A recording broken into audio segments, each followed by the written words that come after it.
Hola Joaquín, ¿cómo andás? ¿Cómo estamos? ¿Qué tal, che?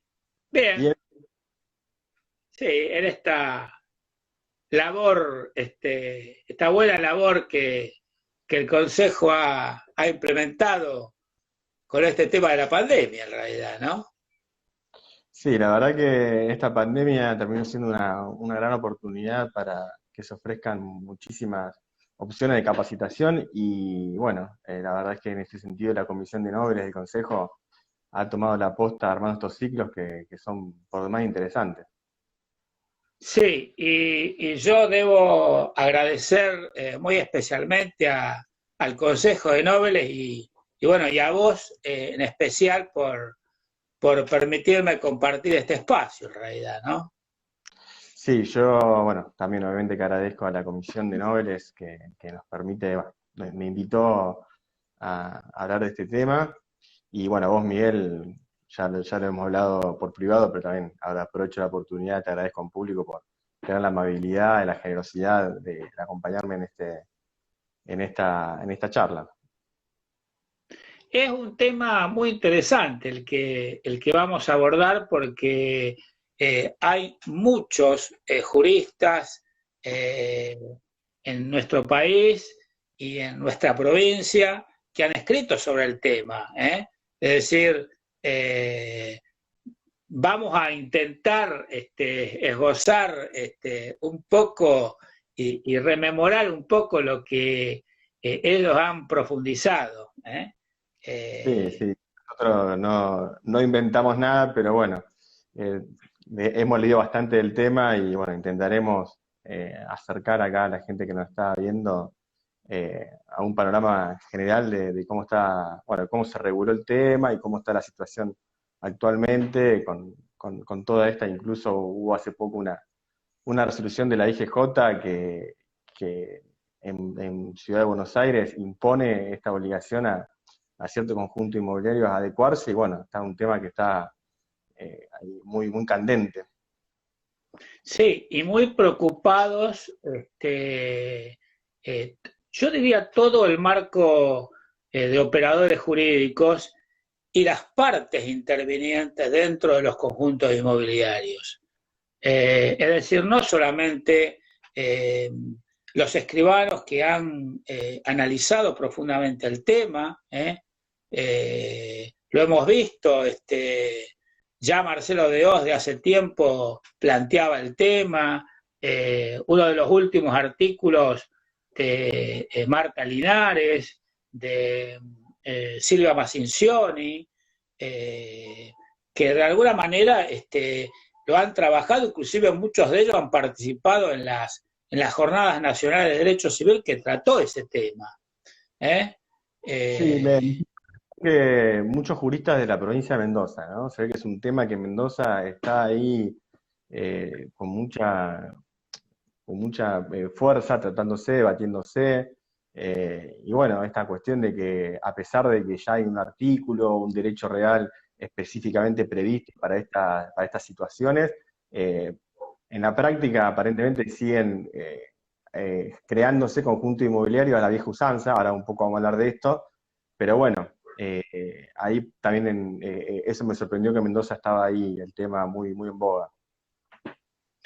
sí, está, le preocupa mucho a Marta y a muchos de los mendocinos respecto a este tema, porque es como que, pero eso ha pasado en todo el país en realidad, es decir, lo que sucede es que de alguna manera ha habido un avance bastante importante. Hace ya unos años tuvimos una reunión en Mendoza donde se trató también el tema y donde se notó la gran preocupación de parte de los mendocinos por el dictado, ya cuando se dicta el código con este artículo que va a ser el que vamos a tratar de analizar y que de alguna manera no tiene, es como que no tiene salida.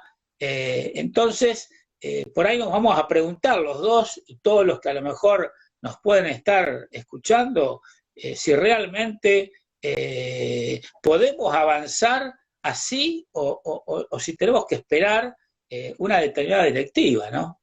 Mira, justamente hablando de la colega de Mendoza, Marta Linares, ahí figura que se unió. Así que bueno, recién la mencionábamos como una exponente del tema. Así que Le envío un saludo y unos cariños grandes porque yo la conozco a Marta y me dijo que tenemos un grupo de profesores de derechos reales y me dijo ahí que, está saludando Marta. hola Marta, un gusto. Bueno, Miguel, creo que ya bastante gente ya se fue uniendo, así bueno, podríamos ir comenzando a hablar un poco del Dale, tema. dale. Simplemente por explicar un poco la mecánica, la idea es que se activen los comentarios, así, bueno, no nos dispersamos un poco en la exposición, no nos dispersamos tanto en la exposición, y ya para Bien, el final abrimos nuevamente para que se puedan hacer preguntas, comentarios. Creo que aparte es un tema que va a dar mucha participación, vamos a poder conocer la realidad de nuestras provincias, que eso también es muy enriquecedor. Para quienes no lo saben, tanto Miguel como yo somos de Rosario. Así que bueno, me parece que instaurar esa mecánica, probablemente tengamos que abrir un segundo vivo, porque son, bueno, 60 minutos el tiempo estimado por Instagram, así que seguramente abriremos un segundo vivo para poder tener este intercambio con la gente que nos está viendo. Así que voy a proceder a desactivar los comentarios. Y bueno, hablando un poco, para hacer una introducción, bueno, nos encontramos con esta figura nueva, regulada en el Código Nuevo, los conjuntos inmobiliarios, con esta cuestión de que los que existían con anterioridad a la entrada en vigencia del Código se tienen que adecuar a este nuevo derecho real, y bueno, todo esto trae un montón de tela para cortar.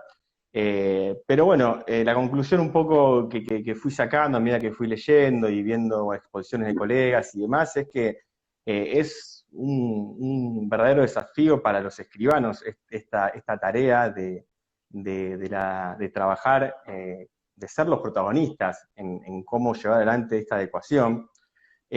Porque ya incluso lo fuimos, o no era en mi caso porque no estaba ni siquiera vivo, creo, pero en su momento los escribanos tuvieron la misma tarea cuando empezaban a surgir estos conjuntos inmobiliarios como una realidad, y no tenían amparo jurídico, no había una figura que los ampare, que los abarque, y fue tarea de los escribanos en su momento crear figuras que los pudieran en alguna medida dar un marco de contención.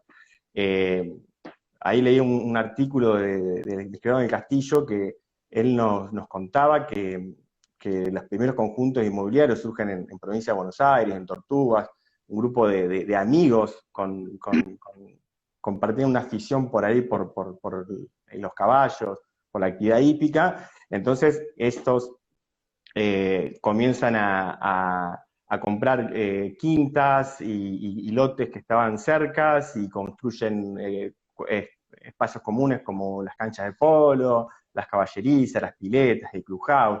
Y la estructura jurídica que en ese momento se le empezó a eso fue esto de dominio-condominio para las partes compartidas, pero rápidamente terminó siendo un foco de conflicto, y es que empiezan a crearse todas estas figuras asociativas. Simplemente para dar un pequeño marco de situaciones con las que nos encontramos antes de la sanción del actual código, básicamente hay tres figuras que se repiten en todos los conjuntos inmobiliarios de nuestro país. Un lado tenemos esto del derecho real de dominio sobre el terreno, y sobre las partes comunes un derecho real de condominio, o sea, una conjunción de dos derechos reales. Por otro lado, nos encontramos con un derecho de dominio sobre los lotes y una sociedad titular de los espacios comunes, y una servidumbre predial perpetua entre estos espacios comunes y las partes privativas. Y finalmente nos encontramos con otros conjuntos que han adoptado la figura de la propiedad horizontal, conforme la 13.512, ¿no? Haciendo ahí una un esfuerzo por adaptarse a esa figura que no se adaptaba del todo. Así que, Miguel... Sí, claro. No, dale, dale. No, eso que Terminá. te iba a justamente dar el pase para que vos un poco nos comentes cómo fue esta regulación en el actual Eh, código. claro, porque todo este tema, yo lo recuerdo porque inclusive acá en la provincia de Santa Fe, eh, en realidad estábamos todos en la misma situación, es decir, no sabemos realmente cómo encarar este tipo de situación. Y se dieron, como vos dijiste, diversas situaciones de marcos jurídicos diferentes. Es decir, se hablaba, como vos dijiste, de dominio de las partes privativas, de los lotes, y condominio que se acompañó con servidumbres cruzadas. Inclusive hay un caso que estaba tratando de hacer memoria, que yo no sé si fue Venado Tuerto, donde se utilizó la figura en aquel momento, estamos hablando antes de la sanción del código, la figura de la servidumbre por destino del padre de familia. O sea, se la hizo nacer, como existía esta servidumbre muy particular en el Código de Vélez, que luego, como del Código decía que después se iba a constituir, se va a entender que estaba constituida por título, entonces con la conformación del complejo, de la urbanización, aparecía en forma constituida la servidumbre aquella constituida en aquellos términos. Fíjate a lo que han recurrido, por eso vos hablabas antes de la inventiva de los escribanos, y la verdad que realmente tenemos que sacarnos el sombrero, porque uno por ahí aportaba opiniones, pero por ahí eran ellos, eran ustedes los que trabajaban el documento y creaban ese tipo de situaciones, y todo siempre, porque ese era el planteo y el comentario que me hacían cuando hablábamos sobre ese tema, era con la finalidad de dar seguridad jurídica a las partes intervinientes y por supuesto frente a terceros. El tema vinculado con la sociedad es un tema que se vio mucho en provincia de Buenos Aires, vos bien lo dijiste, porque en aquel momento, el año 63, creo, y después hay un decreto del año 80 y pico, que dictaron, se criticaba mucho esa ley, porque se decía que no podía ser una ley que se aplicara a la ley de propiedad horizontal para el tema de los conjuntos inmobiliarios, y sin embargo se aplicó y funcionó. Y por ahí nosotros nos preguntamos muchas veces, pero ¿cómo puede ser que funcione? Y la respuesta que yo siempre doy, ¿sabes cuál es? Mira, si las partes están de acuerdo, independientemente, muchas veces, estoy pensando bien, dentro de un marco jurídico relativamente razonable, se respetan los derechos y funciona. Eso hizo que tantos años transcurrieran, porque estamos hablando de los de provincia de Buenos Aires, creo que deben ser los más antiguos, y son muchos años y sin embargo siguen estando. Lo que sí con el tema de las sociedades, yo he visto varios fallos judiciales, era un tema, porque vos podías adquirir un predio en el conjunto inmobiliario, pero también tenías que acceder a participar dentro de la sociedad. Y entonces el problema que se planteaba era un poco que si no te admitían a vos, porque hubo casos de situaciones muy difíciles, es decir, discriminación, en donde los tribunales tuvieron que decidir, entonces no le aceptaban la posibilidad de adquirir el bien porque de alguna manera el escudo que le estaban planteando era el acceso a la sociedad. Entonces, a la integración, digamos, de la cuota social. Entonces, era todo un tema, ¿viste? Y vos hablaste también de... Estamos muy lejos de eso, porque los conjuntos inmobiliarios es justamente algo que lo diferencia, uno de los rasgos más diferenciales con la PH común es esta posibilidad de que el código específicamente prevé la posibilidad de que tengan reglamentos de admisión, derecho de tanteo, se le hizo derecho de preferencia en la transmisión de las unidades, o sea, si bien siempre hay que estos criterios tenerlos bajo la lupa y que no se sustenten en cuestiones discriminatorias, y siempre y cuando sean, o sea, que sean razonables, pero es algo que el legislador ha querido que en los conjuntos inmobiliarios exista esta selección, por decirlo de una manera, que en la propiedad horizontal común no se encargó de aclararlo. Totalmente de acuerdo. Y vos fijate que vos te referiste recién al tema disciplinario y tenemos varios artículos, pero por ejemplo tenemos el artículo 2085, que es el que plantea el derecho de tanteo o el derecho de preferencia. Claro, esto ahora está expresamente previsto, pero muchas de las situaciones que se planteaban dentro de lo que eran los conjuntos inmobiliarios eran situaciones que ya excedían la razonabilidad.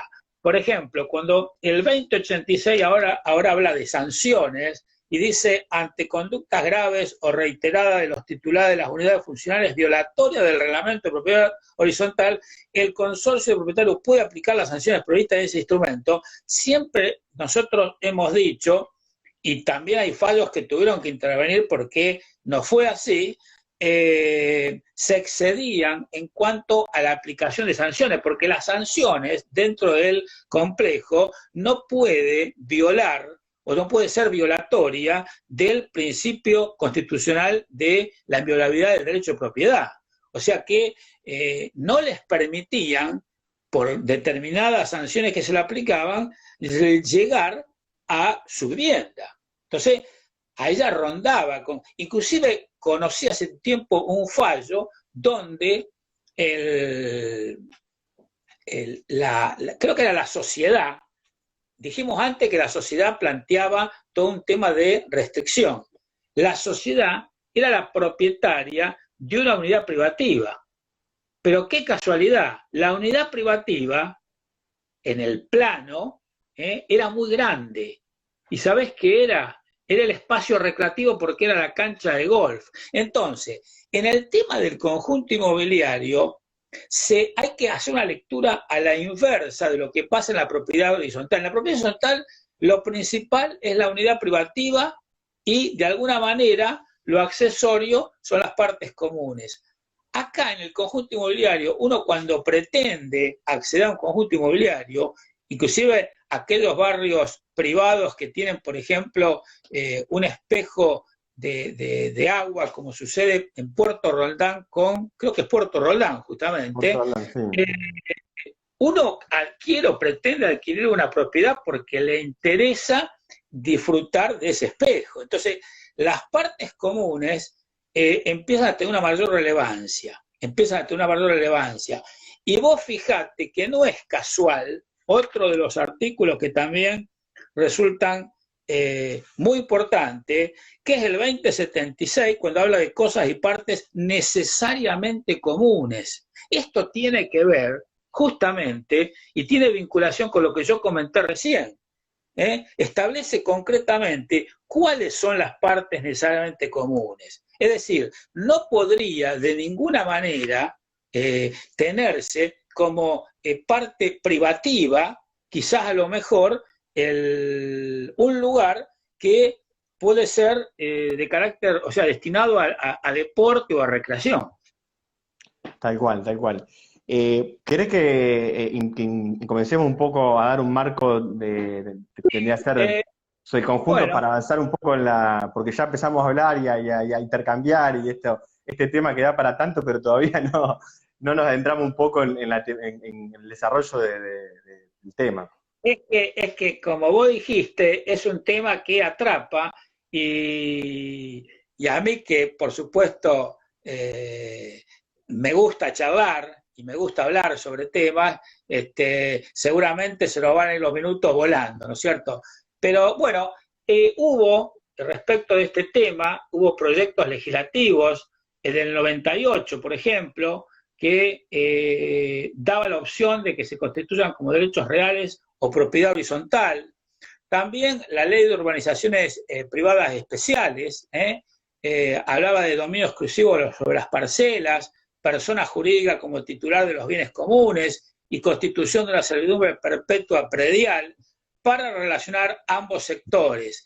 Ahí, esta ley lo que planteaba con esta situación de servidumbre perpetua predial era justamente también la mención que hace el artículo 2074 cuando refiere a la situación de inescindibilidad que tiene que existir, tanto jurídica, ¿no es cierto?, como funcional con relación a las partes privativas y las partes comunes. También la ley de propiedad residencial, que hizo mención a la creación de un nuevo derecho real, propiedad residencial. Bueno, si nosotros tenemos que decir qué son los conjuntos inmobiliarios, tenemos que hacer referencia a la norma del artículo 1887, el inciso D, que incorpora expresamente los conjuntos inmobiliarios como un nuevo derecho real autónomo. Sin embargo, esta denominación ha sido materia de críticas porque, por un lado, tenemos el artículo 1887, que es el que mencioné recién, y por otro lado tenemos el título, conjuntos inmobiliarios. Entonces decimos, pero ¿cómo es el nombre realmente? Y luego, cuando avancen los capítulos, encontramos el capítulo primero, que hace referencia a conjunto inmobiliario, y decimos conjunto inmobiliario propiamente dicho, el capítulo segundo que habla de tipo compartido, el capítulo tercero que habla de superficie. Entonces, esto en realidad introduce una confusión, y tenemos, y ahora sí voy a recordar... Te hago una pequeña corrección. El capítulo 3 habla de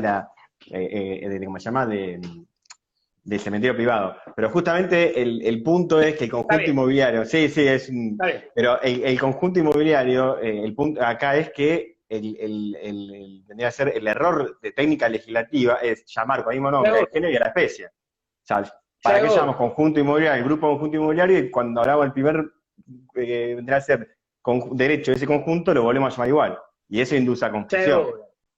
Seguro. Es decir, hay una confusión, y entonces yo decía, voy a recordar a Luis Andorro y a Daniel Luna, que hace ya tiempo propusieron una denominación diferente, formas coparticipativas de propiedad o propiedades coparticipativas, como abarcativo de las distintas situaciones de conjuntos inmobiliarios. En cuanto a su estructura, es decir, en cuanto a los elementos y contenidos esenciales, adquisición, constitución, modificación, transmisión, duración y extinción, encontramos las normas del título quinto de la propiedad horizontal con las especificaciones del título sexto, conforme lo establece el artículo que vamos a tratar en otro párrafo, ¿no es cierto? Sí, creo que en otro párrafo. El 2075, segundo párrafo.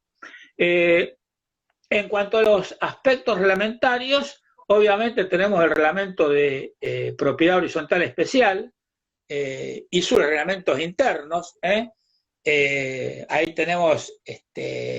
y también en cuanto a sus elementos urbanísticos, que también cobran una relevancia importante, es decir, el impacto que estos conjuntos inmobiliarios producen dentro de una zona determinada, son situaciones que hay que verificar y resolver de una forma muy profunda.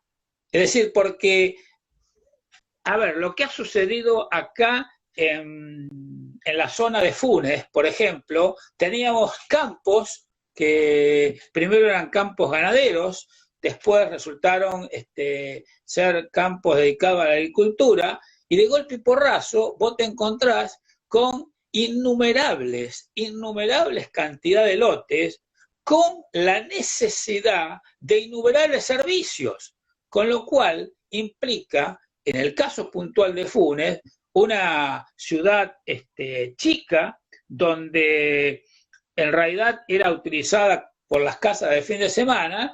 Vemos viviendas permanentes y con una explotación de necesidad urgente que el Estado muchas veces no llega a poder cubrir. Porque, por eso es muy acertada la decisión del legislador, que se encarga de regular el derecho real en cuanto a su estructura por la legislación nacional de fondo. Pero luego, en cuanto a los elementos urbanísticos, esto de la construcción, provisión de servicios y demás, sí, descansa, pero por una cuestión lógica, en las jurisdicciones locales, provinciales o municipales, incluso dice, que son las autoridades administrativas las que van a conocer más la realidad de cada territorio para poder, en base a eso, dictar los reglamentos específicos, la reglamentación correspondiente. Porque si no sería imposible, sería una casuística inabarcable que tendría de la cual tendría que ocuparse el código de fondo. ¿y qué ha pasado? Ha pasado eso. Antes del dictado del código, las municipalidades y la provincia, profundamente las municipalidades, han dictado innumerables ordenanzas, que muchas de las ordenanzas, yo recuerdo ahora, no las tengo a mano, pero en su momento las tuve que analizar, innumerables ordenanzas, muchas de Funes también, donde las expresiones que utilizaban en sus artículos era como estar regulando a nivel nacional. O sea, utilizaban inclusive conceptos que entendemos excedían justamente el marco, y yo creo que en el artículo de Marta, creo que hace referencia justamente a ese tema. Pero yo por ahí me debe estar escuchando, yo le diría, quédate tranquila, porque no es el único caso el de Mendoza, ha sucedido en todas las provincias, pero ¿por qué? Yo creo que fue una necesidad ineludible. Es decir, teníamos, por ejemplo, los desarrolladores, los inversores, los agentes inmobiliarios, las personas, los seres humanos que querían de alguna manera tener, porque no hablemos del amigo, como dijiste vos, como nació el conjunto inmobiliario, no, las personas que querían salir de la gran urbe, ahora, vos lo sabés, nosotros en Rosario podemos decir que quieren salir de Rosario, como pasa, por ejemplo, en Capital Federal. Bueno, acá pasa lo mismo, es decir, hay una gran cantidad de gente que ahora está viviendo en estos barrios cerrados o conjuntos inmobiliarios en general, profundamente de barrios cerrados, clubes de campo, y desarrollan su tarea laboral en Rosario. Entonces, Justamente en su artículo, Linares nos dice esto de que las provincias no le quedó otra alternativa que empezar a legislar sobre materia de fondo, pero luego dice, si ya tenemos la regulación, si ya el legislador se ocupó de darnos un marco legal a este nuevo derecho real, ¿por qué siguen las provincias legislando y se sigue permitiendo que se sigan estructurando conjuntos inmobiliarios bajo las antiguas figuras, ya viene un derecho específico regulado? Ese es justamente el argumento. Si no entramos en la incoherencia de que las provincias terminen regulando sobre derechos de fondo. Bueno, justamente el tema que vos comentás fue un tema muy discutido, pero muy discutido en las Jornadas Nacionales de Derecho Civil. Es decir, un tema donde estamos hablando que las Jornadas Nacionales de Derecho Civil se conforman con aquellos profesores de derechos reales que están abocados al tema justamente, inclusive desde hace muchos años, de las distintas provincias, y examinaron varios puntos que seguramente vos lo vas a mencionar y lo vas a desarrollar, el tema de la constitucionalidad, desarrollaron el tema vinculado con cuál era el mejor camino, se hablaba de la conformación estructural o formal y funcional u operativa, y bueno, todas las situaciones que se plantean, porque todos estamos tratando de ver de qué manera logramos ubicar esto, cuando en realidad sería muy simple con una legislación integrativa. Porque por otro lado, es verdad lo que vos dijiste, que hay una suerte de, yo no digo complicidad, pero sí de Disculpa, Miguel, te voy a quedarnos interrumpir. tranquilos.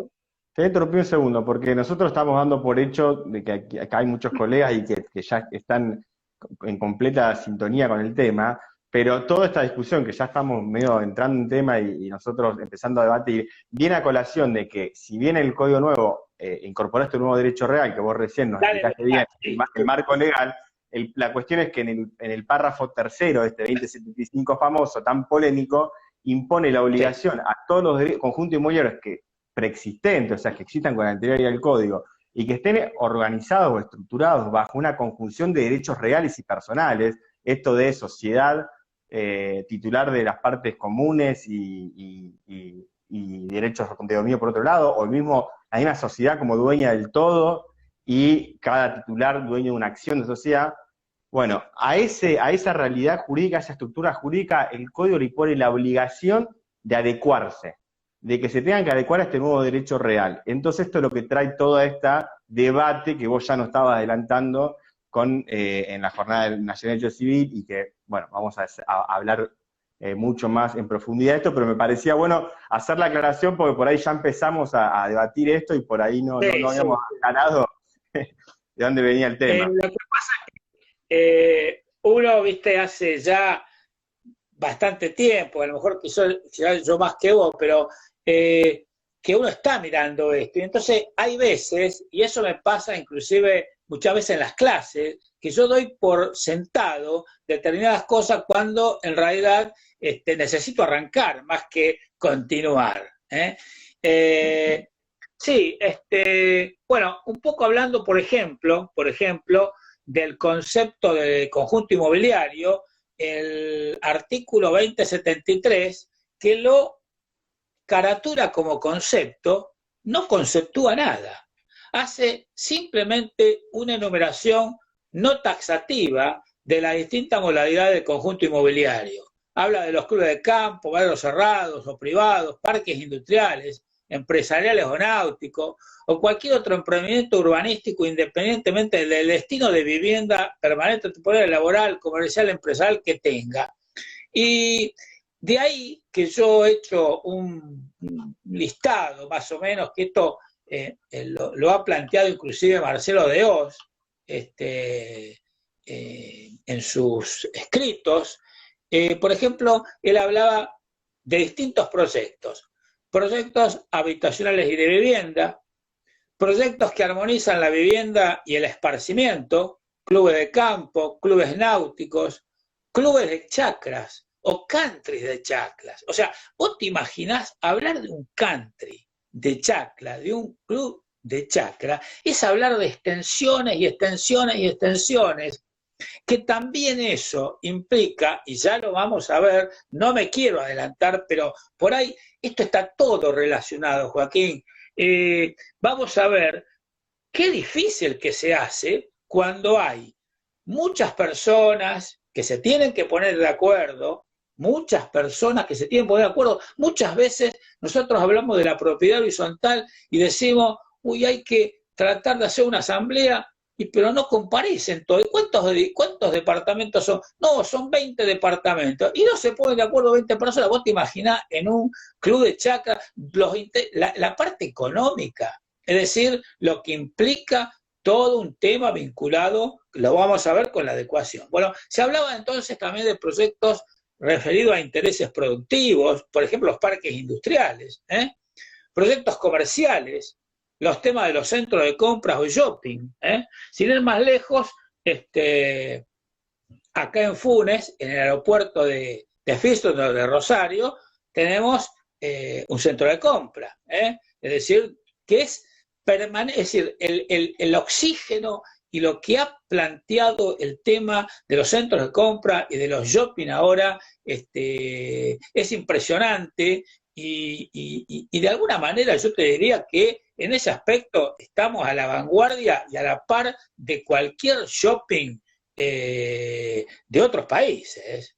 Es decir, yo no he recorrido tanta cantidad de países, pero he recorrido unos cuantos y te aseguro de que tenemos nosotros centros de compra y shopping que permiten también son lugares de esparcimiento y tienen que ser ordenados y organizados conforme establece la ley. ¿Cómo lo ha calificado el Código Civil? Bueno, ha dicho que es un derecho real. En realidad, de acuerdo a los artículos que ahora voy a mencionar, derecho real sobre cosa, total, algunos dicen o parcialmente propia, también el Código lo menciona en 1888, principal, 1889, registrable, por supuesto, tiene un impacto necesariamente registral. No voy a introducir el ámbito registral, que es un tema que a mí desde hace años me apasiona, pero necesariamente han tenido los anteriores al código un impacto registral. Es decir, ustedes han conformado la causa jurídica suficiente y han acompañado un título suficiente. Y los registradores lo que lo han hecho es publicitarlo de esa forma, previo por el paso por el catastro. Por eso yo recordaba el artículo de Marta que decía que era como un llamado de atención, en realidad, en algún momento del párrafo donde hace referencia a los notarios y hace referencia a al catastro y a los registradores. Es verdad, eso que ella dice es verdad, pero realmente es muy delicada la situación que ahora vamos a ver para tratar de encontrar el camino correcto. Y por supuesto es un derecho real que se ejerce por la posesión. Tenemos no únicamente el artículo 2074, que es el que se refiere a las características, sino también me voy a mencionar otras situaciones, pero como elementos tipificantes de este derecho real, decimos que se suprime el terreno como cosa común. Es decir, eso permite justamente la división en lotes y acompañado justamente este punto, porque esto es lo que establecía la propiedad horizontal, ¿no? Acompañado con la posibilidad de que no estemos hablando necesariamente de un inmueble edificado, sino que puede ser un inmueble construido o en proceso de construcción. Bueno, acá donde está el ingenio, disculpame, acá donde está el ingenio del legislador, que con simplemente quitar un rasgo tipificante de la propiedad horizontal común, que es el terreno, que el terreno sabemos que en los edificios es necesariamente común, quitarle ese tipificante pudo lograr que esta gran conglomerado de diferentes situaciones que vos ya denunciaste se puedan adaptar a una propiedad horizontal especial, ¿no? Eso a mí me pareció interesante, porque es simplemente eso, es decir, el terreno no es más común, entonces el terreno va a ser parte privativa del titular de esta propiedad horizontal especial, y ya eso permite que también se le apliquen todo el marco normativo de la propiedad horizontal común. Seguro. Y después tiene otras características, el tema del cerramiento. Eso no lo vemos en la propiedad horizontal. Cerramiento perimetral, entonces acá podemos decir que pueden ser muros o cercos vivos.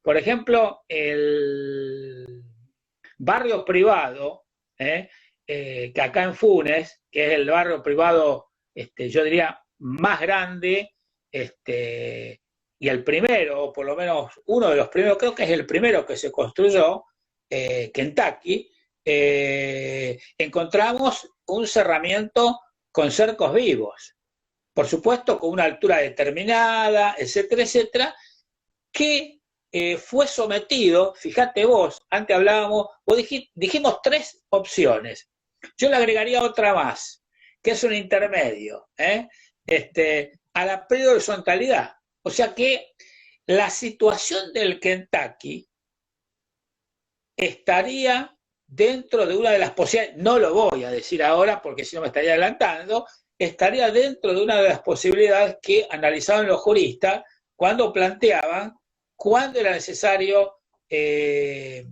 todo el procedimiento de adecuación y cuándo no es necesario. Otra de las características que, bueno, acá pareciera que estamos frente a lo mismo, pero no lo estamos, habla de partes privativas y partes comunes. Lo que pasa es que hablar de partes privativas, acá hablamos de vivienda, locales comerciales, oficinas. Esto parecería que podría ser la misma característica, por supuesto, dentro de lo que es un conjunto inmobiliario que no sea un parque industrial, obviamente, ¿no es cierto? Pero pueden ser oficinas o locales, y partes comunes. Fíjate vos, las vías de acceso y circulación, obviamente que tienen que ser partes comunes, porque es la trascendencia que revela en el conjunto inmobiliario las partes comunes, a diferencia de lo que sucede en la propiedad horizontal común. Las áreas destinadas al desarrollo de actividad deportiva, recreativa, esto es un poco lo que plantea el artículo. Ese estado de división forzosa y perpetuo de las partes, lugares y bienes comunes, esto era lo que se persigue, sí, la situación de inescindibilidad e interdependencia, tanto material como funcional, era lo que perseguían cuando se constituían antes del código esas formas que hemos mencionado como servidumbres cruzadas. Lo que estaban tratando en realidad era de que no existiera una escisión, porque una de las críticas que se le hacía, por ejemplo, a las partes comunes que estaban sometidas a indivisión, o sea, había un condominio, en principio era también, o por lo menos fue una de las primeras críticas, era referido a que, como decía Vélez, el condominio nació para dividirse. Entonces, ¿vos te imaginás si se hubiera planteado una situación de división de condominio en lo que eran las partes, a lo mejor, los servicios, las instalaciones, las vías de circulación, donde inclusive las áreas deportivas, donde el que había comprado una unidad le había comprado porque podía jugar al golf? Es de loco lo que podía llegar a pasar. Por supuesto que es como dije antes al principio yo. Evidentemente había un consenso de todas las partes intervinientes de que eso tenía que subsistir. Otra de las cuestiones importantes y muy importantes, que lo vemos también en la propiedad horizontal, es el tema vinculado con el reglamento. Es decir, como propiedad horizontal, especial, pero como propiedad horizontal, contiene el reglamento, se establecerán dentro del reglamento los órganos de funcionamiento, por supuesto la identificación de las partes y cosas privativas y cosas comunes, y por supuesto todos, porque lo que permite el reglamento en el conjunto inmobiliario, de acuerdo un poco a las pautas que establece, primero lo normado por la propiedad horizontal, pero además un poco la elasticidad que permite el manejo en el conjunto inmobiliario, es que todas las vinculaciones entre las partes intervinientes y frente a terceros esté regulado lo máximo que se pueda regular dentro del reglamento. Otra de las situaciones, antes dijimos algo, hablamos ya del régimen disciplinario, no hablamos de la obligación de contribuir a los gastos y cargas. Este es un gran problema que están padeciendo los conjuntos inmobiliarios que no están sometidos al régimen de la propiedad horizontal. ¿Por qué?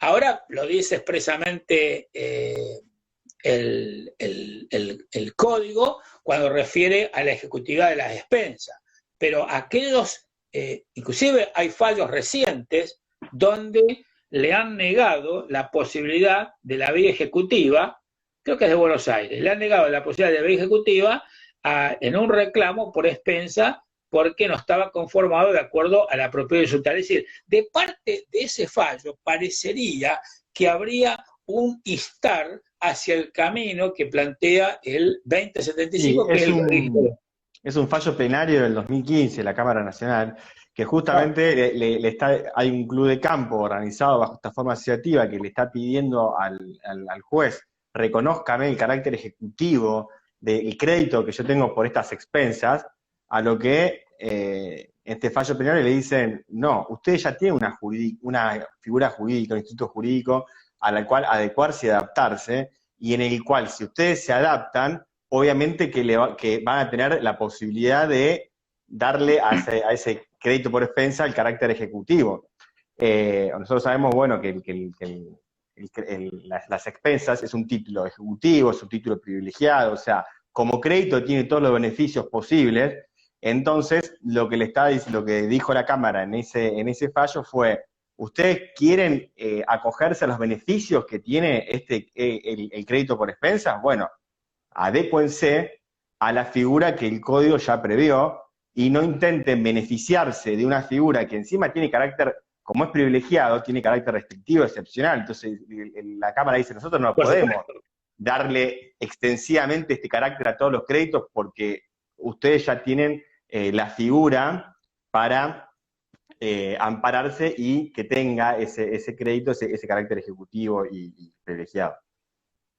Sí, inclusive el tema de la ejecutividad es la restricción de las defensas. ¿Me entendés? Entonces, proceso sumarísimo, con todas las ventajas que eso tiene.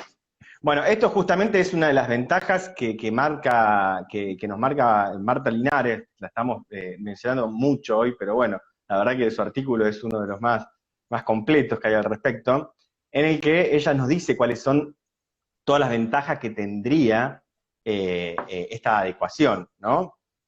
Y entonces, por un lado nos dice que se configura se instituye el consorcio como persona jurídica, ¿no? Y tenemos un consorcio que va a ser el que va a los copropietarios van a formar una persona jurídica, que hoy lo hacen como quizás socio de una sociedad o no, depende cuál sea la figura jurídica en cuestión.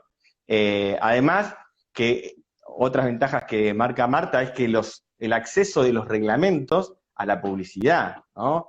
Hoy nos encontramos con reglamentos quizás disciplinarios, de construcción o cuestiones que no están debidamente publicitadas justamente por esto de que no están dentro del marco de un derecho real y muchas veces el registro de la propiedad no tiene forma de darle publicidad. Hay una simplificación del estudio de títulos, claro está. Nosotros como escribanos nos encontramos con un título que ya tiene todos los antecedentes bien relacionados, con un reglamento de propiedad horizontal que nos da esto de que dice el título, que el reglamento integra el título, el código, que el reglamento integra el título, entonces nos hace mucho más fácil el estudio de títulos. Simplifica mucho la descripción de los inmuebles. Hablábamos antes de que hay veces que las personas jurídicas son titulares de los espacios comunes, de los accesos, de las vías de circulación, o son parte del condominio, y en ese caso tenemos que estar en toda la escritura describiendo, ¿no? Estas vías de circulación que son descripciones por ahí inmensas, engorrosas. Entonces, bueno, ya enmarcándonos dentro de una propiedad horizontal especial, evitamos todas estas descripciones. Ya quedan todas reflejadas en el reglamento.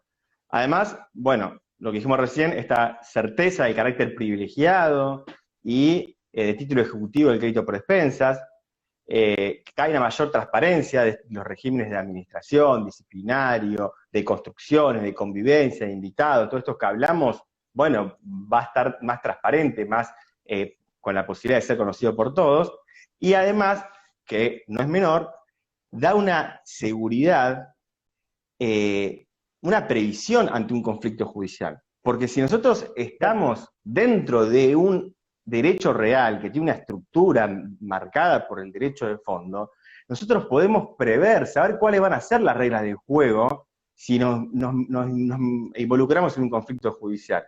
Si estamos en el ámbito de derechos personales, es todo mucho más incierto. Y, bueno, también es una gran ventaja.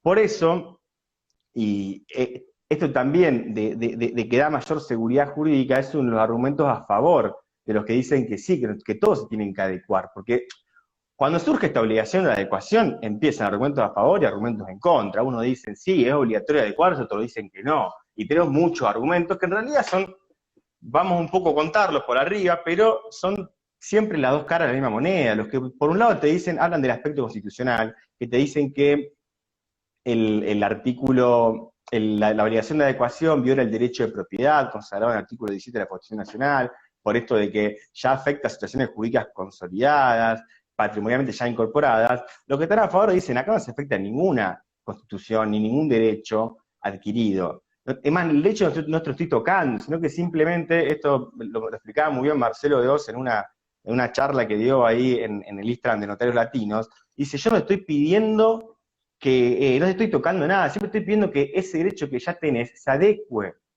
porque incluso te estamos dando un derecho que es mejor, que es más seguro, que es más confiable, ¿no? Y en esto también se basa esto de que, porque otro argumento en contra es justamente, no se pueden aplicar el principio de irretroactividad de las leyes. ¿Qué es esto? Sí.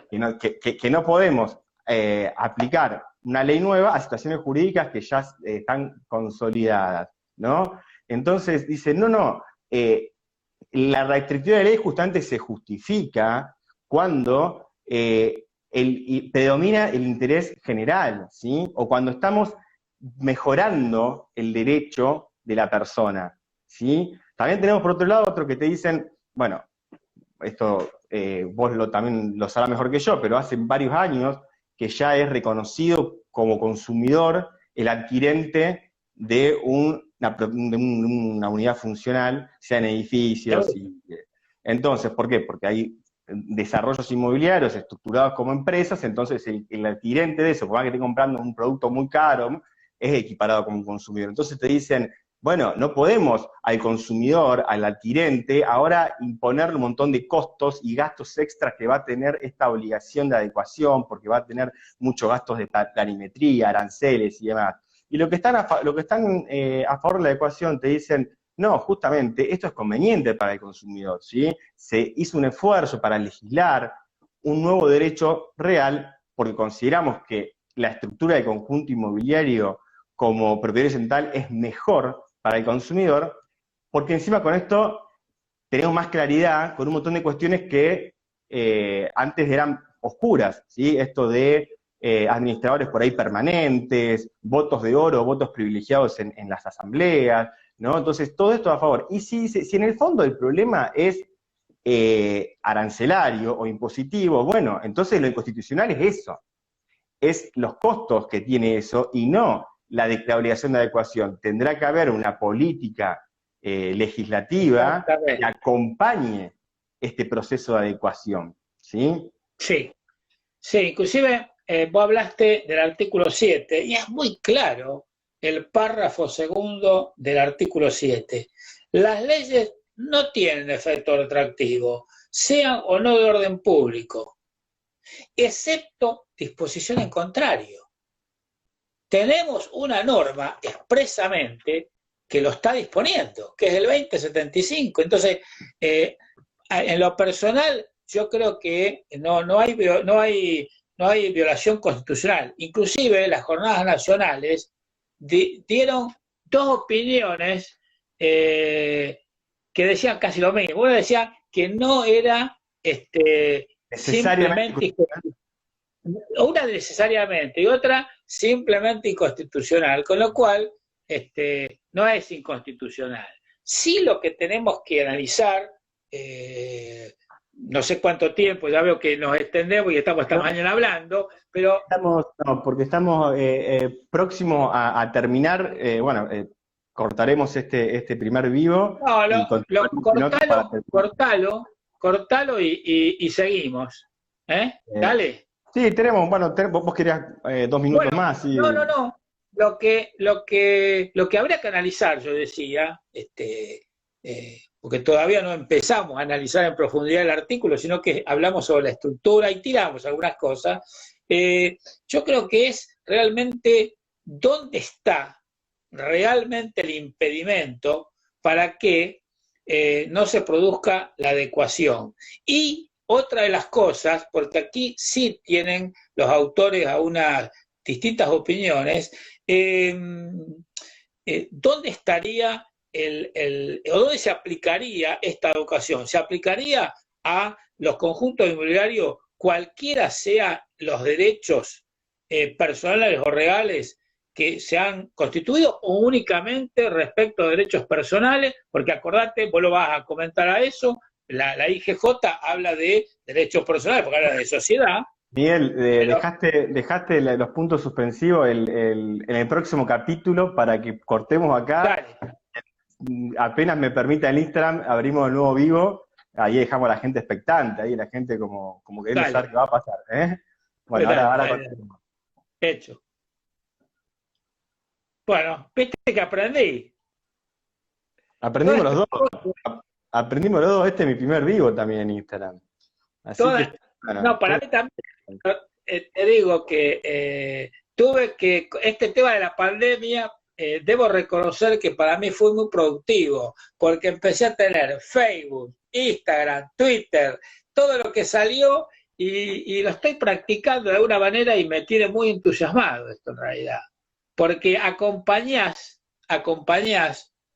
el estudio, el estudio de los temas, que muchas veces es solitario, porque yo te aseguro, y vos lo habrás vivido, tenés que ponerte, tenés que analizarlo, tenés que buscar la vuelta, es solitario, es decir, podemos tener una reunión como la que tenemos ahora, donde, bueno, la pasamos bien, y esto podría ser reproducido en una mesa de café tranquilamente, o a lo mejor en el auditorio del colegio, pero es distinto porque nos permite hablar entre nosotros y que de alguna manera la gente, porque seguramente después a lo mejor con la posibilidad de que formulen, yo no digo preguntas porque yo creo que en general la comunidad jurídica es un tema que quien más, quien menos están al tanto de los temas. Yo creo que por ahí a lo mejor puede resultar interesante opiniones sobre determinados temas que nosotros estamos tocando. sí, sí, tal cual. Bueno, esto ya lo dijimos antes. Estas redes sociales nos permiten estar mucho más conectados y que se den estos espacios de compartir estos conocimientos. La verdad es que, bueno, yo la primera vez por lo menos como que hago un vivo en Instagram y una exposición de este estilo, pero realmente uno cuando comienza a hablar de los temas es cuando vale la pena el estudio y el tiempo que invirtió en prepararlo, en estudiarlo, en analizarlo. Ahí es cuando, bueno, justamente estos espacios son los que justifican ese tiempo invertido, que como bien decís vos, a veces es solitario y ¿no? Es por ahí en determinados momentos si bien uno lo hace con gusto, por momentos se convierte en un sacrificio, ¿no? En un esfuerzo y bueno, Seguro. este espacio hace que se justifique un poco todo esto. Bueno, voy a desactivar los comentarios, así seguimos. Dale. Y ya, bueno, intentemos ser un poco más expeditivos y a ver si en 20 minutos cerramos y damos espacio a interactuar un poco con la gente que nos está viendo, que creo que va a ser lo más interesante. Bueno, vos ya adelantaste entonces esto de la resolución de la IGJ. Comentario que personal, ¿no? A mí cuando me dicen, viste que salió la resolución de la IGJ obligando a los conjuntos inmobiliarios a adecuarse, y yo digo, ¿qué tiene que ver la IGJ en este asunto? ¿En qué sentido? ¿En qué es una cuestión de derecho de fondo, de derechos reales? ¿Y por qué la IGJ? Y bueno, justamente es por esto, porque en Buenos Aires mayormente están, creo que hay más de 40 de clubes de campo que no están, lo dice la misma resolución, que no están adecuados aún. Entonces la IGJ dijo básicamente, nosotros no tenemos por qué seguir amparando estas figuras que justamente lo que están haciendo es evadir el cumplimiento de una norma, porque justamente el argumento más fuerte en contra de por qué la adecuación no tenía que suceder era que no hay plazo, no hay procedimiento, no hay sanción. Por lo tanto, no es operativa, por lo tanto, esto nunca se va a cumplir. Y la resolución de la IGJ, que es muy interesante leerla, básicamente es una recopilación de todos los argumentos que diferentes autores van dando a favor de la adecuación, pero hay un argumento que es propio de ella, o sea, de la resolución de la IGJ, que dice, no podemos ampararnos en que el legislador no impuso plazo, porque si el legislador no impuso plazo, esto quiere decir que es una obligación pura y simple, y de cumplimiento inmediato. Entonces, el procedimiento no te lo puedo dar, dice la resolución, y en esto coinciden la mayoría de los autores, aunque si bien ya tenemos algunos que han esbozado ciertos esfuerzos, pero no podemos dar un procedimiento porque es muy casuístico, muy muy puntual, entonces no te puedo dar el procedimiento, si ya hoy en Buenos Aires tienen la sanción. ¿Cuál es la sanción? No vamos a inscribir más actos societarios de este tipo de sociedades que en el plazo de 360 días, originalmente dijo 180, a los 2 días saca una nueva resolución diciendo no, son 360, que en el plazo de 360 días no se adecuen. No se adecuen, claro. Se va a no le vamos, yo creo que se va a seguir prorrogando, pero dijo, no le vamos a inscribir más estos actos societarios. Entonces, ¿qué va a implicar? Que no le vamos a inscribir más las autoridades, la rendición, los balances. Entonces van a quedar en el marco de la regularidad y los administradores van a pasar a ser responsables personalmente. Entonces ahí tenés la sanción, que además le establece creo una sanción pecuniaria mínima, pero que no es el punto, o sea, eso no asusta. Lo que sí va a asustar es esto de, yo ahora administrador voy a tener responsabilidad personal por lo que suceda. No, bueno, entonces ahí es donde el tema adquiere otra candencia. Acá en Santa Fe todavía no tenemos una norma ni nada por el estilo, pero bueno, como dijimos al principio de la charla, los escribanos no tenemos que perder más tiempo y tenemos que comenzar a trabajar en conjunto, a establecer formas de proceder, modelos y ponernos de acuerdo. También, aparte, no es algo enteramente nuestro. Vamos a necesitar de la ayuda de catastro, del registro, de colegas abogados. Es un trabajo en conjunto, pero los que tenemos que tomar la posta en este sentido somos nosotros. Y esto me quedó muy marcado de esta charla que comenté antes, que lo escuché a Marcelo Oz diciendo esto. Es nuestro momento de tomar la posta. Sí.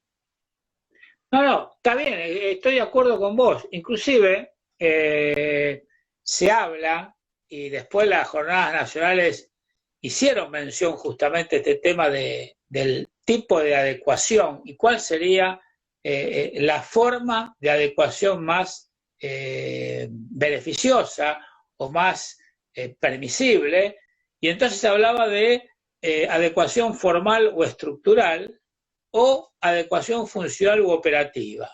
La primera, instrumentación jurídica, esa es la más, digamos, preocupante. La más difícil. ¿Por qué la instrumentación jurídica? La más difícil. ¿Cómo? Seguro. Para conformar el marco jurídico que exige la ley del conjunto inmobiliario. ¿Está? Y la operativa no, porque es la aplicación inmediata de la propiedad horizontal especial. Entonces, respecto de este tema, independientemente de que las jornadas se refirieron, surgieron varias posturas, algunas de las cuales, creo, si mal no recuerdo, es de Silvia Masincio. Y no estoy, porque traté de hacer un resumen de todo. Por ejemplo, unos decían, si el inmueble queda sometido a PH, ya está sometido a PH, que fundamentalmente son los conjuntos inmobiliarios en Buenos Aires, por ejemplo, o podría ser la horizontalidad en el caso del Kentucky, no sería necesaria la confección de nuevo plano de dimensión en el reglamento. Sus titulares pueden decidir la adecuación de aspectos reglamentarios, reuniendo para ello las voluntades que requieran las respectivas decisiones. Dicha adecuación deberá instrumentarse mediante la escritura de modificación del reglamento e inscribirse en el registro de la propiedad inmueble. En realidad, si hablamos de conjunto inmobiliario que esté sometido a propiedad horizontal, sería una escritura de modificación. Pero si hablamos de prehorizontalidad, tenemos que hablar de propiedad horizontal especial directamente. Y seguramente, en esta situación puntual, creo que puede ser lo más atendible, porque en realidad acá en Santa Fe se hablaba de adecuar o de migrar. Esos son los términos que el catastro utilizó. Y creo, si mal no recuerdo, utilizaban la palabra adecuar para esto. En cambio, cuando hablaba de migrar, era la migración de un derecho real o de un derecho personal al derecho real de propiedad horizontal especial.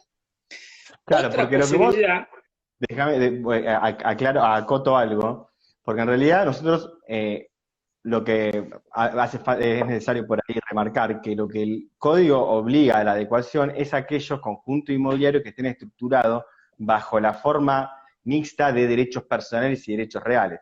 Ahora, si son solo derechos reales, no está en principio Claro. la obligación de adecuación, que sería el caso de dominio sobre lote y condominio sobre partes comunes, o que estén estructurados como propiedad horizontal. Y ahí es donde, por ahí es más fácil la adecuación, pero no deja de ser necesario, por más que sea funcional o operativa, como dicen algunos, en el sentido de que esto era funcional o operativa, de que directamente se le apliquen a las situaciones jurídicas existentes, que le apliquemos ya las bondades del conjunto inmobiliario, esto de el consorcio, el carácter privilegiado y ejecutivo del crédito por expensas y demás. Pero Claro. independientemente de eso, es necesario que se instrumente algún tipo de escritura. Y la escritura pública cae de maduro, que es la única forma impuesta, digo, creo yo, porque el 1017 siempre nos manda con esto de que la Constitución, modificación, distinción de derechos reales sobre inmuebles, es escritura pública, y además los actos accesorios a estos también son por escritura pública. Entonces, la única forma es la escritura pública. Ahora, ¿cuál es el procedimiento? Bueno, empecemos a pensarlo. Hay un montón de proyectos y de modelos que podemos encontrar. La jornada lo que dijo, por ejemplo, entre otras, habló de, por ejemplo, el inmueble que no se haya sometido a PH, pero que está sometido a derechos personales o derechos personales y reales. Aquí, lo que vos dijiste, necesariamente requiere de un procedimiento, ¿para qué? Para la escritura de sometimiento y la adjudicación de las unidades. Bueno, ahora, te voy a interrumpir un segundo, porque justo me diste el pie para comentar, que algo que nosotros ya lo hablamos, este procedimiento que ensayó Marius Moog en un artículo muy interesante, que él nos sugiere un procedimiento de cómo proceder en estos casos, valga la redundancia, en los que tenemos una persona jurídica titular de los espacios comunes y el derecho de dominio sobre los lotes. Entonces, bueno, él nos dice que en primer punto tenemos que se resuelva la disolución de la sociedad. Acá tenemos un tema con las mayorías, que es el mayor escollo, pero que bueno, la mayoría de la doctrina entiende que si bien la mayoría es muy difícil de lograr, eso no implica que sea imposible, que en otros supuestos ya se ha hecho, y que en caso de que no se pueda lograr, tiene la vía judicial abierta. O sea, en ese sentido, si bien la mayoría parecía un escollo, hay alternativas. Entonces, primero que se disuelva, que se decida el órgano asambleario respectivo, la adecuación y que se comience la disolución de la sociedad. Luego vamos a confeccionar un plano de mensura que va a unir a todos estos lotes, ¿no? Es una gran mensura en la que vamos a tener un condominio resultante entre todos los propietarios sobre ese gran plano que abarca todo. Luego el plano de propiedad horizontal especial que nos va a establecer cómo son los lotes, cuáles son los espacios comunes, la planilla con los porcentuales, como conocemos en cualquier propiedad horizontal. Y ahí sí hacemos una redacción de escritura de reglamento y se adjudican las unidades a título de división de condominio. ¿Bien? Claro. Luego de eso, tendremos la inscripción de los instrumentos en el registro de la propiedad y finalmente la cancelación de la matrícula de la sociedad en el órgano correspondiente, IGJ, en Ciudad de Buenos Aires. Acá tendrá que ser en el registro público a secas, ya no es más de comercio. El código nuevo cambió la denominación. Y me estaba acordando ahora que también me diste pie para recordar este fallo. Le negaron,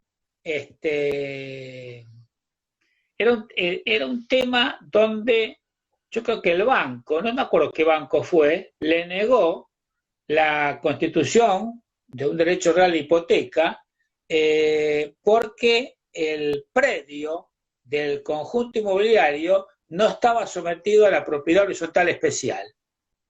Un fallo muy reciente.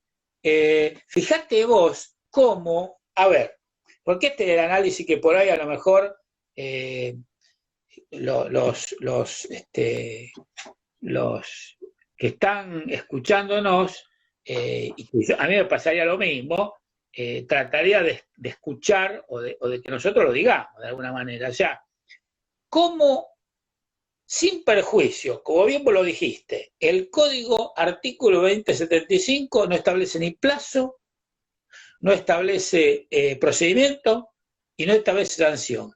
Pero como otros actores dentro de la mecánica normal de la vida jurídica, cómo empiezan a instar a que se llegue de alguna manera al fin que la ley o el legislador planteó. Porque fíjate vos, por un lado el tema de la falta de ejecutividad de las expensas, por otro lado el tema que vos comentaste, referido, yo lo que te comentaba era el tema vinculado a la falta de otorgamiento de un crédito. La IGJ, perdón, que también, es decir, es un ámbito, por ahí puede ser discutido la presión que hace, porque en realidad casi que se estaría, fíjate vos, se estaría poniendo en una situación de disparidad los conjuntos inmobiliarios que fueron constituidos bajo la forma societaria con los conjuntos inmobiliarios, como bien vos lo dijiste, constituidos sobre la base, por ejemplo, de condominio, de dominio y condominio. ¿Está? En donde, en este último caso, por lo menos eso también fue lo que creo, si mal no recuerdo, fue lo que planteó la jornada nacional, la adecuación no sería obligatoria, o sea que no le están imponiendo un plazo de 180 días, 360 días, sino que la adecuación no es obligatoria, es decir, que todavía está en la posibilidad de no hacerlo. Entonces van a ver las posibilidades, ¿lo hacemos o no lo hacemos? Y si no lo hacemos y tenemos estas consecuencias, entonces solamente los mismos integrantes van a ir caminando sobre ese tema. Lo que me preocupa es justamente que el tema, lo ideal, creo que Marta dijo algo de esto, lo ideal sería que el procedimiento para la adecuación, trátese de un caso o de otro, que sea, en la medida de lo posible, que baje desde lo que es alguna normativa nacional para que todo se encamine, porque si no, de lo contrario, puede llegar a ser un caos en cuanto a la forma y procedimiento, porque cada uno va a llevar adelante como pueda, como pasó con los conjuntos inmobiliarios antes del dictado del código. O sea, la multiplicidad que nosotros vemos es porque, como bien vos dijiste, la inventiva de los escribanos hizo que de alguna manera, y bueno, como pudiéramos, había que resolverlo, porque el cliente venía y te decía, mira, tengo un lote de terreno y la idea mía, o el desarrollador, tengo una idea de llevar adelante este barrio cerrado. ¿Cómo lo hago? Y vos te pusiste, te rompiste la cabeza, bajaste el libro, y bueno, dijiste, este es el camino. Y vine yo y te dije, no, para mí es otro el camino. Por eso la multiplicidad. Miguel, te propongo, si querés, que le demos un cierre con el tema que prometimos, aparte de las implicancias registrales, aparte te tenemos a vos, director del registro de Rosario, contar un poco la cuestión registral de estas adecuaciones y ya abrimos a que la gente nos haga un comentario o algo, porque se deben estar aburriendo de escucharnos hablar a nosotros dos. Mira, en cuanto al ámbito registral, nosotros acá, en lo que es la provincia de Santa Fe, y en especial la segunda circunscripción, dictamos no estrictamente disposiciones técnico-registrales, sino instrucciones de servicio, que de última son, como han pasado con otras, son de tanta relevancia que terminan impactando en los usuarios de la misma manera que si fueran DTR, referida a los conjuntos inmobiliarios, a los cementerios privados, a la superficie, al tiempo compartido. O sea, lo primero que hicimos fue empezar a trabajar sobre eso. Y cuando trabajamos sobre los conjuntos inmobiliarios, nos dimos cuenta de que si hablamos de propiedad horizontal, independientemente de lo que puede decir el 2076, lo que puede decir el 2074, independientemente del tema propio de lo que es el conjunto inmobiliario, tenemos que hablar sobre propiedad horizontal. En consecuencia, la matriculación va a tener el mismo camino transcurrido que tiene la propiedad horizontal. Se abrirá Esto una es. matrícula Claro, cero. el reglamento le hacemos la submatrícula cero y a todas las unidades que vengan en continuación se le asignarán los números correlativos, /1, /2, las submatrículas o sea, sucesivas para identificarlo. La particularidad que podemos ver es que acá vamos a tener la descripción del terreno, que en la PH común no lo tenemos, o sea, dentro de la matrícula de de la unidad funcional del conjunto inmobiliario, vamos a tener descripción, linderos y todo esto que es más propio de los lotes y no de los terrenos, perdón, de las unidades funcionales en PH. Además, Sí, que, sí, que en realidad al adquirente o al que habite o al que va a adquirir, yo te lo digo por experiencia personal, en realidad el terreno sabe cuando lo mira, cuando va y lo transita, cuando aprovecha la cancha de golf o el lugar para hacer equitación o el Puerto Roldán que tiene un espejo de agua. Vos no te imaginás cómo disfrutan, tengo un amigo que vive ahí, cómo disfrutan de ese lugar. Es decir, eso es lo que uno mira en realidad, ¿no? tal cual, tal cual. Bueno, después tenemos, para terminar así de cerrar el tema registral, que sí. sería, o sea, vamos a tener un asiento nuevo de adecuación, va a haber que obviamente quizás dar de baja a las matrículas o el tomo y folio correspondiente de la unidad y la referencia con que pasó a esta nueva matrícula. Por supuesto, Me parece interesante que, bueno, como todo esto es muy nuevo, quizás no está tan en práctica, pero sí que si se deje constancia que si hay una adecuación y esa adecuación no implica transmisión de dominio, que en el asiento registral se deje constancia de cuál fue el título de adquisición originaria para darle publicidad a eso, porque si no podríamos incurrir en la omisión de no darle publicidad al título de adquisición originaria y simplemente darle publicidad al título que efectuó esta adecuación, ¿sí? En este caso, y cierro con esto, me pareció muy interesante lo que sugirió Silvia Macisioni, una colega acá de la ciudad, en su artículo, que ella dice que justamente sería conveniente en la escritura en la que se adquirió el dominio de ese inmueble que hoy pasa a ser una unidad funcional, que se anote marginalmente cuál fue esta escritura de adecuación o cómo fue el procedimiento que se decidió realizar, pero que se anote marginalmente en esa escritura original cuál fue bueno, se deje constancia justamente de la escritura esta que hizo la adecuación. Claro, porque en realidad, analicemos esto un segundo. ¿Cuál es el título de adquisición? Acá hay un título de adquisición que es originario, que está integrado por la adecuación. Pero aparte, porque la doctrina en su totalidad entiende que la adecuación no va a ser un acto de disposición, va a ser un acto de administración o conservatorio, entonces quizás hasta no vamos a necesitar, probablemente no vamos a necesitar el asentimiento conyugal, no vamos a necesitar conformidad. Esto es importante, la conformidad de los acreedores. Cuando haya una medida cautelar o un gravamen, probablemente no necesitemos la conformidad del acreedor para que opere esa adecuación, porque justamente no es un acto de disposición. Por eso el título de adquisición va a ser... Sí, y creo, eso no lo analicé en profundidad, pero creo que los terceros acreedores no van a haber modificado su derecho en absoluto, porque la parcela que su deudor tenía en el conjunto inmobiliario, que no estaba sometida a la propiedad horizontal, va a seguir siendo la misma parcela. Lo que pasa es que el marco jurídico protectivo ahora lo va a tener en función de toda la normativa vinculada a la propiedad horizontal. Esa es la realidad.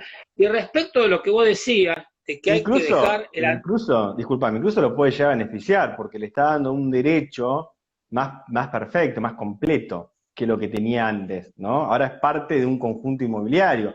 Probablemente esté reflejado o esté más claro que esa unidad funcional tenga toda la inescindibilidad con estas partes comunes que tienen muchísimo valor también. Ahora, vos sabés que yo, escuchándote y un poco evaluando lo que estamos tratando, yo pienso, esto debe tener de alguna manera, y ahora sí hablo de acompañamiento político, para que de alguna manera todos los actores, es decir, no aparezca un escribano diciendo, bueno, vamos a realizar la adecuación en estos términos. Entonces, a lo mejor la adecuación es brillante, pero uno no juega solo. Uno juega con el catastro, que tiene que estar acompañando, con el registro, que tiene que estar acompañando, con todo el tema vinculado con las reglamentaciones, que quizás a lo mejor haya que reverlas un poco con el tema, por ejemplo, el tema urbanístico, porque quizás a lo mejor se plantaron en una época donde ahora, como está la situación, han variado en algún aspecto. Entonces, hay un montón de situaciones que hay que analizar. Ahí abrí comentario, a ver si tenemos algún aporte, alguna pregunta, algo para... Dale, o nos saludan a lo mejor nos dicen chau. Sí, muchas gracias, muy, muy bueno todo y nos podemos... Y ya es tarde, son las 8 menos 5. Es un Joaquín, viernes, la verdad que es un milagro que haya gente conectada. Son las 8 menos 5 de un día viernes. No es, mira, ahí escribió Marta. Sí, no sí, es Marta. bueno, gracias Marta, gracias. Sí, la verdad que todavía haya gente conectada es un montón, porque realmente viernes 8 de la noche, lo último que yo elegiría es estar capacitándome quizás, ¿no? Pero bueno. Andrea, te saludo, también hay otra colega y amiga del registro de la propiedad. ¿Qué dijo ahí? Como abogada no alcancé a... No lo pude ver tampoco yo. Es complicada la situación de muchos countries, de muchos countries. Dice, alguien explicaba que es muy complicada la situación financiera de muchos countries y que esto también va a ser una dificultad más a la hora de decidir la adecuación. Bueno, yo conozco, no voy a decir cuál, de un country donde se plantea un problema y van a llegar a la asamblea judicial, van a llegar a una asamblea, o sea, a ver, van a llegar a un planteamiento judicial directamente en el cual le van a plantear al tribunal, y por supuesto va a haber un actor y un demandado, la adecuación de ese conjunto inmobiliario. Ahí preguntaba Jesús este tema de la toma a cargo de las medidas cautelares, que bueno, se entiende que no se va a pedir a conformidad del acreedor. Obviamente que se va a trasladar la medida cautelar al nuevo dominio. Sí, claro está, pero yo sería un poco cauto, y te lo digo, no del mostrador para adentro, sino del mostrador para afuera. Yo sería un poco cauto en donde el artículo 20 de la ley registral provincial hace referencia a toma a cargo o asunción del embargo con las salvedades que nosotros conocemos del tema de la toma a cargo o asunción del embargo, donde sabemos que hay dos teorías que están en disputa. Pero acá, en realidad, más que toma a cargo, había un traslado. Y tengo mis reservas respecto del tema del traslado, si no debería plantearse algún tipo de condicionamientos o requisitos, ¿no es cierto? Sí, uno lo dice así sin estar en un caso concreto y desde por ahí el punto de vista Eso que dice, mira, está hablando, está bien, si no hay modificaciones de porcentaje, por supuesto que no impacta a los acreedores, pero la pregunta es, por ahí es esta, es decir, y ahora me pongo a lo mejor, como me deben estar escuchando gente vinculada a los registros, es decir, si los registros estarían en posibilidades de analizar una situación así, que en origen la medida cautelar nació fuera de los estrados del registro. ¿Se entiende lo que digo? Sí, por eso mismo, yo lo que pienso ahora en voz alta mientras tenemos esta charla, que uno quizás lo dice desde el punto de vista acá académico, de que de que las medidas cautelares tendrían que trasladar, que no sea necesaria la conformidad del acreedor, pero el registro también no es quien muchas veces para calificar esas cuestiones y tendrá que eventualmente informar al juez, ante el juzgado, y que eventualmente el juzgado diga no hay problema o no, porque es verdad, tampoco podemos que recaiga en el calificador esa responsabilidad. Ahí pregunta Andrea si habría que pedir... Andrea, si habrá que pedir libre inhibición. Yo entiendo que no, porque no hay disposición. Por lo menos como lo plantea aquellos que han participado de las jornadas nacionales y todos los que han escrito, al no ser un acto dispositivo, y al contrario, no es un acto que perjudique en realidad, sino que acomoda, no es que te restrinja, no es que vos a lo mejor con la adecuación, en vez de tener un predio de 1000 metros cuadrados, te vas a quedar con un predio de 500 metros cuadrados. No, no es así, vos te vas a seguir quedando con la misma cantidad. Quizás a lo mejor,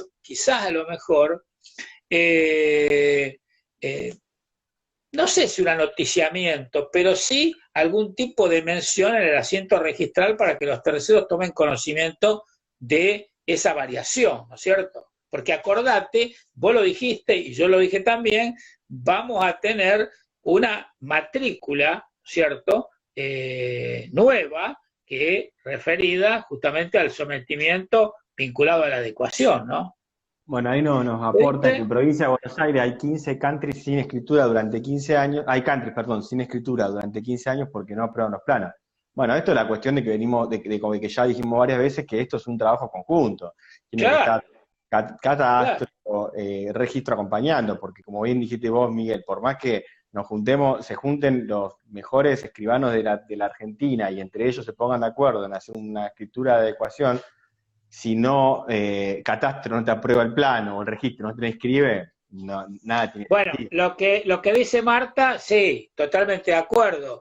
La acción persecutoria que tiene el acreedor hipotecario, y por supuesto que no le va a afectar, lo va a seguir considerando como... Al contrario, yo creo que no va a tener necesidad de invocar este artículo porque para el acreedor no le modifica, es decir, no es un menoscabo al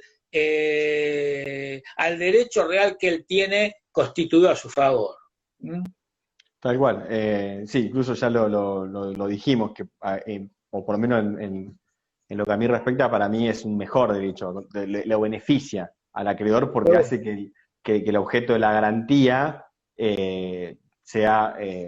tenga mayor entidad. Seguro. Bueno, Miguel, ¿te parece que lo dejemos acá?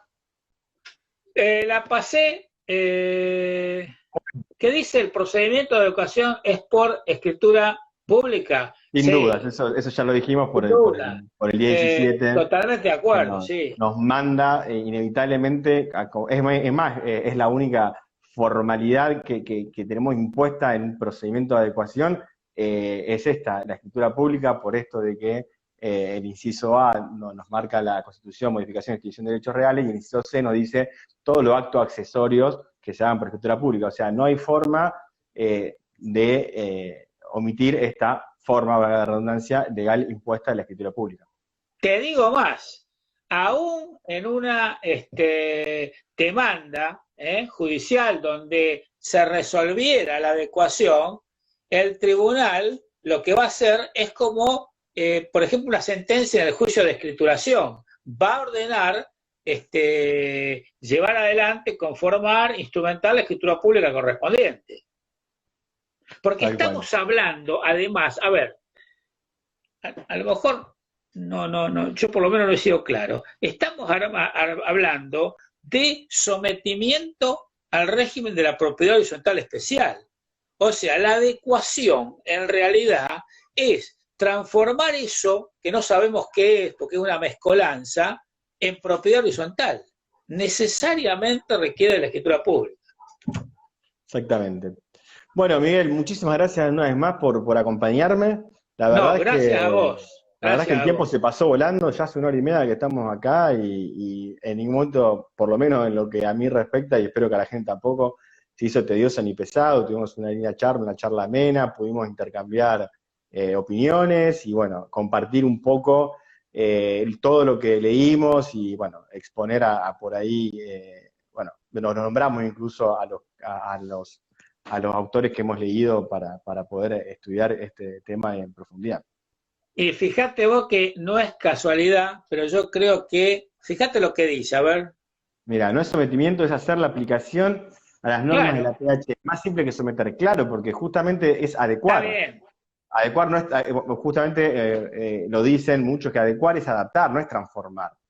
está bien, Incluso pero más, te voy a claro, comentar que se me pasó y que me viene bien el comentario de Marta para marcarlo, que es cuando surge este artículo 2075, ¿qué fue lo que sí, sucedió inmediatamente? Y justamente, por un lado tuvimos el registro de la propiedad de Provincia de Buenos Aires, orden de servicio número 45, en Rosario tuvimos una muy similar, en que justamente que dice que como la adecuación era una instancia de cumplimiento imposible porque no había sanción por cierto plazo, que no iba a ser objeto de calificación registral. Y esto es lo que quiero sí, marcar, que está muy, muy, muy bueno, que en la Jornada Natural Argentina de Buenos Aires del año 2016, dice sí. que la circunstancia de que el artículo 2075 habla de adecuar y no de convalidar, por ello el procedimiento unánime fue de que no se observen los títulos de conjuntos inmobiliarios que no se hubieran adecuado.